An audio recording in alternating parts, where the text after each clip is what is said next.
What are you saying, YouTube? Just a quick one today. I've got some new headlamps for the Fiesta, so I'm going to be throwing them in.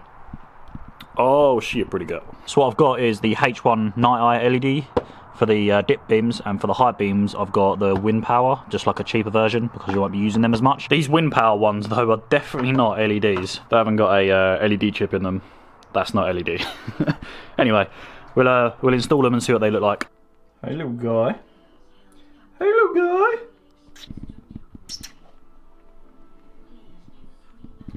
Got the uprated DRL R8 style headlights, so I'm not sure if these ones will fit the standard Fiesta, but they're the H1 size bulbs. The reason I'm upgrading these is because they're just really rubbish.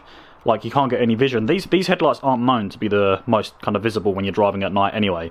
They've got the projector housing lenses in them, but the lamps they got in them at the moment, there's like a dead spot on this side. It's literally like just like the kind of V you'd have with your standard headlights. There's a bit in the middle that's just dark, so I'm hoping that changing them out for some brighter LEDs will give me more visibility and it'll look better, because I don't like that yellow tint of the older style kind of lamps. Also, look how big that beard's getting. I said I was going to grow out till February, but yeah, I'm not so sure. I can barely grow the mustache, but the rest is pretty thick. We'll see. I'm going to remove the headlights instead of trying to fiddle around behind. Focus? Yeah, I'm going to remove the headlights instead of trying to fiddle behind the actual headlights. It's just so much easier than having no space to work with. And I think I'm going to have to cut the waterproof plastic kind of shell cone thingy-majiggies that go behind the lamps. So yeah, I'll quickly grab them off. Quick shot of what they look like beforehand.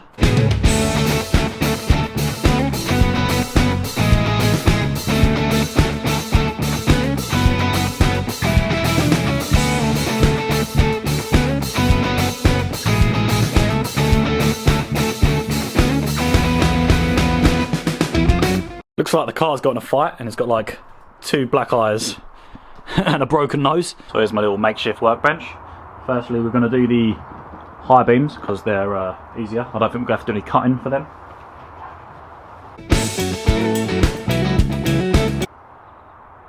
One out.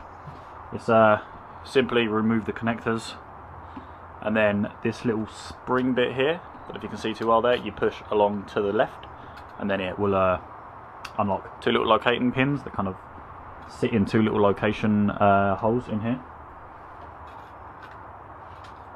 Be careful, because I keep knocking this little spring retainer thing that holds the lamp in. Keep knocking it off. Keep the spare lamps, just in case these don't work, or in case they blow, you'll have a spare set. And then reconnect the connectors. Right, that's one done. I'm going to fast forward through this one.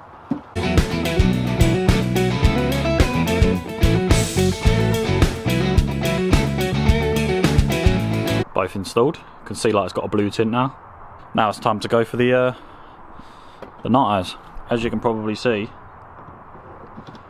these sit out quite a bit, which means we're going to have to trim the back of this so that the fans can sit out a bit. Yeah, I'll quickly make some cuts and I'll show you where I cut them to make them fit.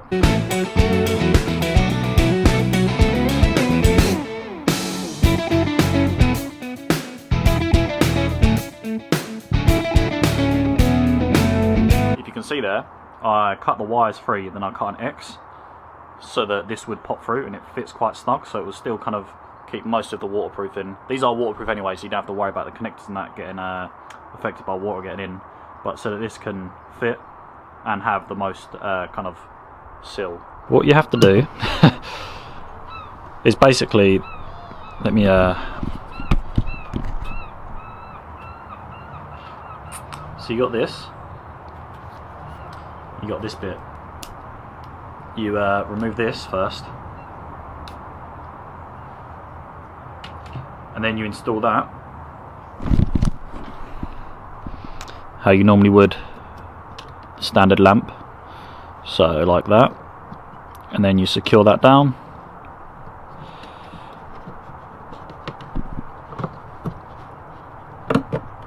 and then you insert the lamp.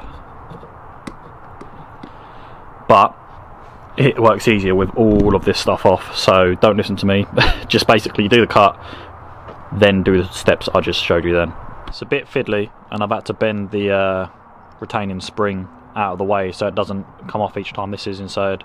I've got it on there, just need to replace this now. We're in. It's a little bit more fiddly than I thought it was going to be, but we've connected up the connectors, and I basically found it easier. Instead of cutting the X, just cutting the whole thing out. Yeah, I'm going to tape this to here, just to cover all of this with some electrical tape, just so it's nice and tight. But yeah, I'm going to quickly throw that one on, throw some electrical tape on, then put them back on the car.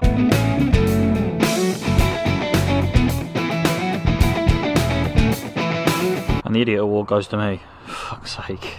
I've snipped through the yellow wire there whilst I was cutting the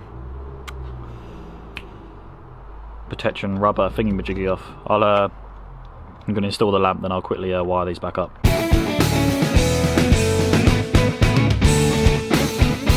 That's in. Time to quickly sort these wires out.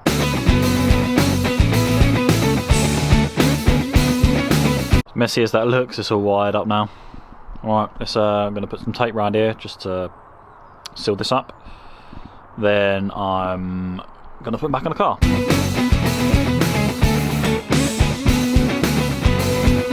It's on there. It's a new level of botch, but it's alright. Time for the reinstallation and then test if they work. I'm going to test the indicators as well, because it's the indicator wire that I cut through.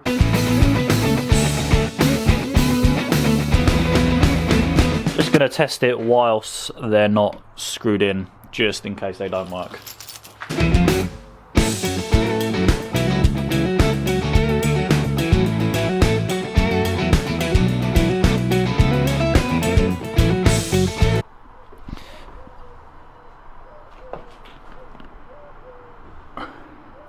There you go. Looking much better. Just need to quickly test the indicators.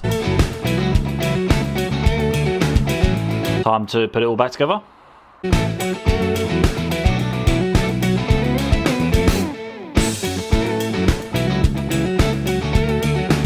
There you go, just a quick little video of me installing my new lights. Wouldn't use it as a guide particularly, you know, I managed to cut through the indicator light, but whatever. If you want to use it as a guide, use it as a guide. Like I said, just a quick little video, and I'll catch you next time. Go and give me a follow on Instagram.